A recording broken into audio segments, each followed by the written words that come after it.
Hi, my name is AJ Lecours, and today I will be reading you the first chapter of my book, Stay Calm, This is War, by me.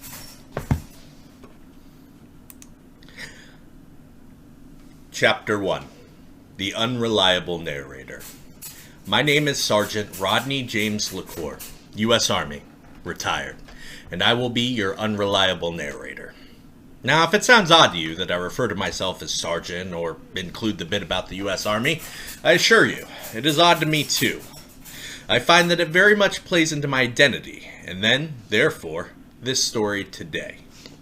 I toss back and forth as to whether or not I should include it as part of my signature block, and the truth is, I don't know.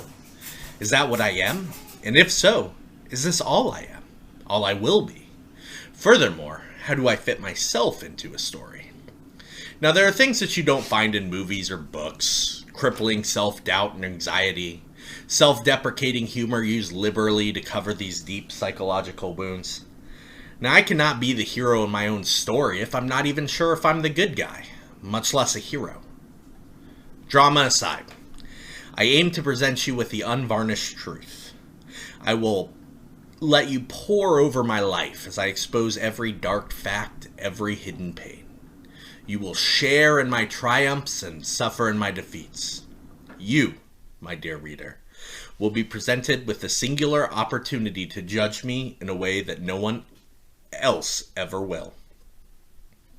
We now come into the second part of my opening statement. I am unreliable. I will stretch the truth, avoid the truth, and lie to you. Understand that this is not in part of an effort to paint myself in a better light. Rather, I don't want something as paltry as the truth to get in the way of a good story. As if I were Don Quixote tilting at windmills.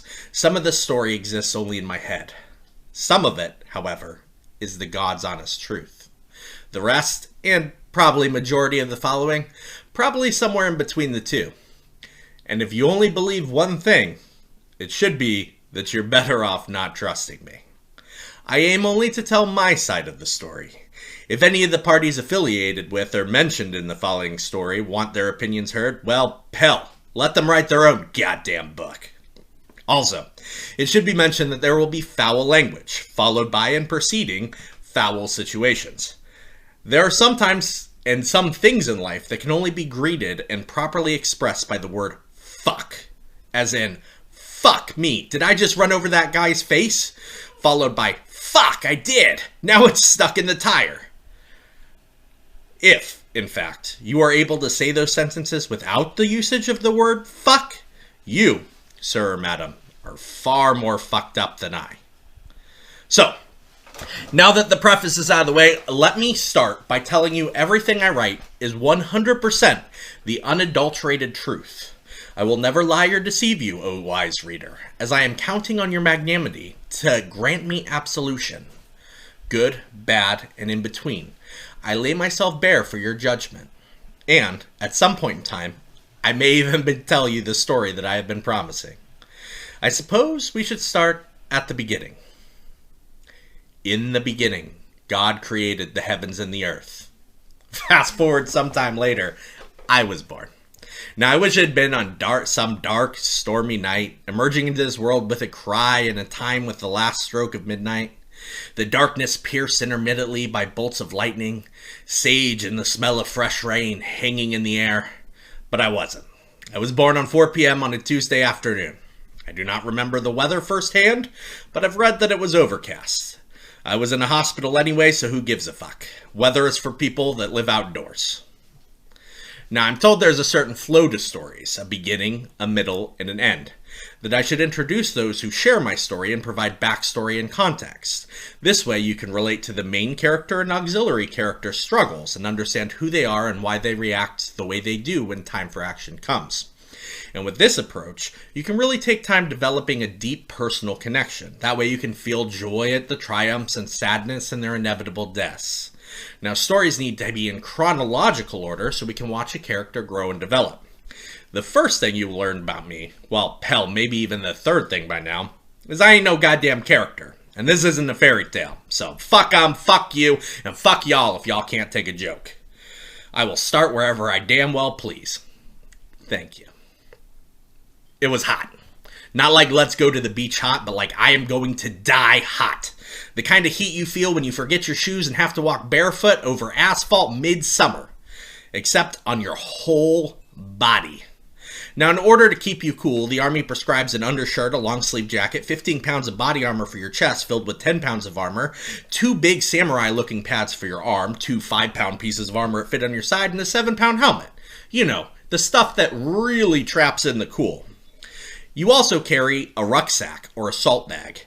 This makes it easier for you to carry copious amounts of water, of which you will sorely need, propaganda flyers, of which you will not, and of course, life-preserving ammunition and weaponry. Democracy brought to you 5.56 millimeters at a time.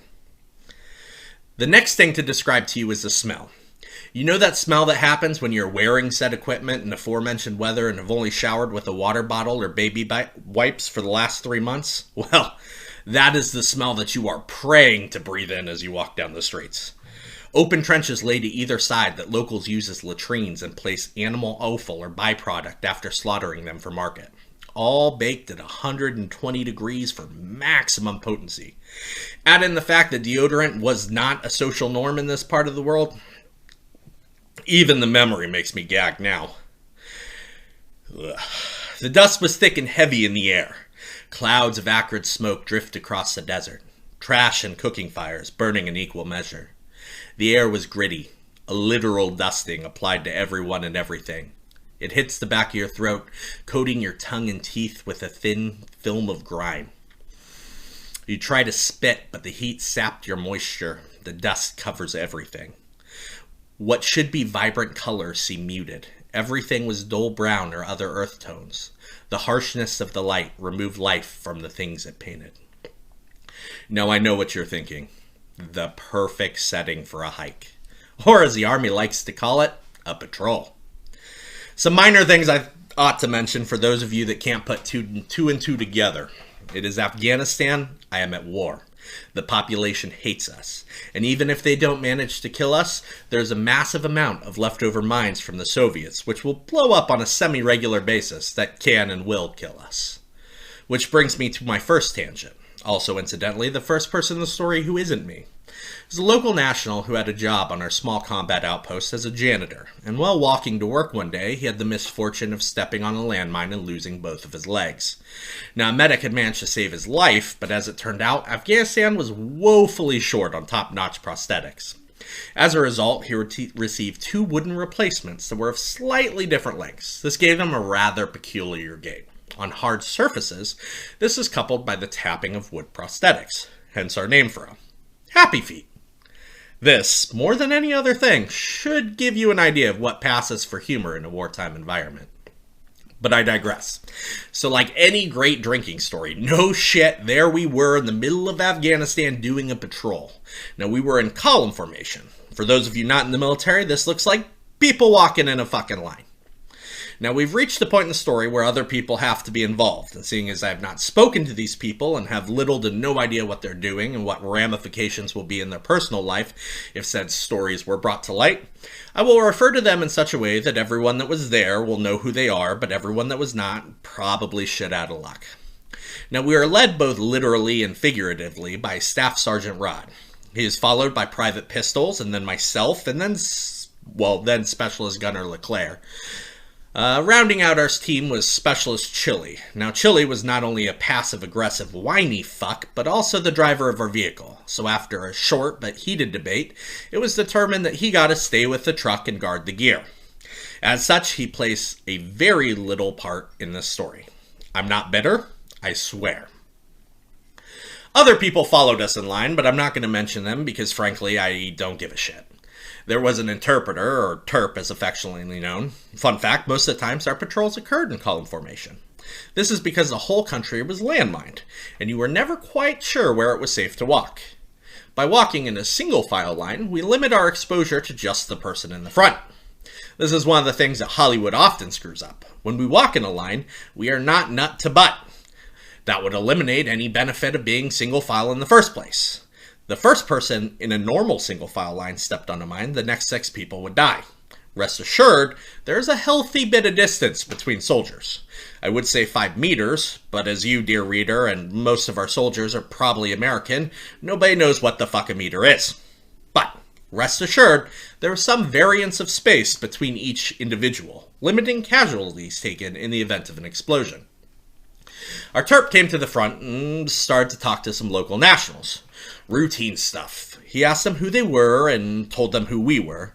Then one of the locals just booked it. Like full-on dead sprint, out of nowhere, booked it. Like there were 13 tired, hot, sweaty Americans, armed for bear and out for blood after him. Now, as any good leader would do, Rod took action. He sprang forward and ran after this guy. Then, over his shoulder, yelled back for me and Pistols to go around the hill as he followed the local directly by running a small goat path meandering around the base of the hill. Now, I'm not the best of runner in the best of conditions, and these were not the best of conditions. Me and Pistols raced up the mountain following a small animal path, slipping on what I hope was just goat shit all along the way. Now, by the time we were halfway up, I was sucking wind, like I was puking in CrossFit level workout when I heard the sound of gunfire. I want to make a sound or noise here like bang, bang, bang, or brrr, but nothing I put up here will accurately describe gunfire. Either you have heard it or you have not. 3 rounds burst out, interrupting my ragged breaths and causing echoes throughout the landscape. Oh shit! Oh shit! Was that an AK? Is that Rod? Did Rod get shot? I got that stupid strength only given to adrenaline-fueled grandmothers lifting cars off babies and bounded the rest of the way up the hill. Usain Bolt fast. Adrenaline coursed through my system. Weapons and gear be damned, no one's gonna die while waiting on me. I crested the top of the hill only to look out and see Rod crumble down towards the base of the hill 100 meters down from me. I yelled towards Pistol, set up your 249 light machine gun, pull security. I went down to check on Rod. I was afraid I was too late. I'd failed. In my mind, I was hanging a folded flag to his wife and trying to explain to his daughters how his dad was a hero. At this point, I was dashing down the hill, weapon slung at my back on a 3-point sling, barrel rhythmically slapping at the back of my knees, both arms pumped with the fury of an angry god as I sought to use the air to pull myself closer, faster. I saw Rod start to rise. Did I make it in time? Is he okay? What the fuck happened? Now, the official story was that Rod returned fire and took up a defensive position. What actually happened is he'd accidentally placed his weapon on burst instead of safe. So not only was the gun turned on, it was in turbo mode. While running, he tripped and pulled the trigger, demonstrating his lack of ability to use secondary safety, his finger, showering the hilltop that Pistols and I now occupied with lead. He lost track of the local who avoided the hilltop because, as I found out after the fact, it was heavily mined. The interpreter had caught up with the terrorist hiding amidst a group of construction workers. Somehow the bad individual had grouped up with even more bad guys. They stopped running at the sound of gunshots. Now these assholes threatened a group of local nationals with violence if the workers did not comply. In short order, we were able to discern the bad guys and probably soon to be bad guys, and we detained them. As it turned out, several were known enemy combatants and were on a watch list. For our roles in detaining these individuals, me and Pistols were awarded a certificate of achievement. In a nutshell, short walk, small talk, dudes run, we follow. Rod trip shooting the hill we were climbing, and then there are 4 terrorists. Medals for everyone. I have no idea why. Moral of the story, I guess? If someone runs, follow them. Thus ends my first Afghan misadventure. I just want to take a minute to say thank you for coming along with me on this journey. I hope you'll pick up my book, Stay Calm, This Is War, available on Amazon. And I look forward to sharing more with you.